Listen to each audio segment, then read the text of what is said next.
Hi friends, హనుమంతుల వారు తన శరీరం అంతా సింధూరాన్ని ఎందుకు పూసుకున్నారో మీకు తెలుసా?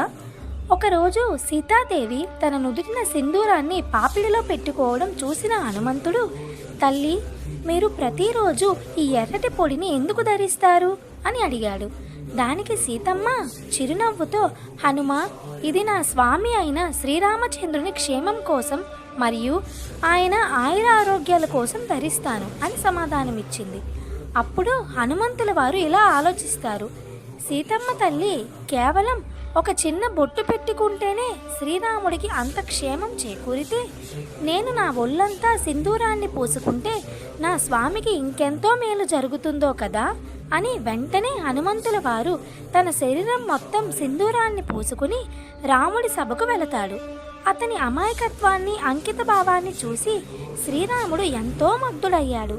హనుమంతుల వారి భక్తికి మెచ్చి, ఎవరైతే సింధూరంతో నిన్ను పూజిస్తారో వారి కష్టాలన్నీ తొలగిపోయి నా అనుగ్రహం లభిస్తుంది అని శ్రీరాముడు వాడు హనుమంతుడికి వరమిస్తారు.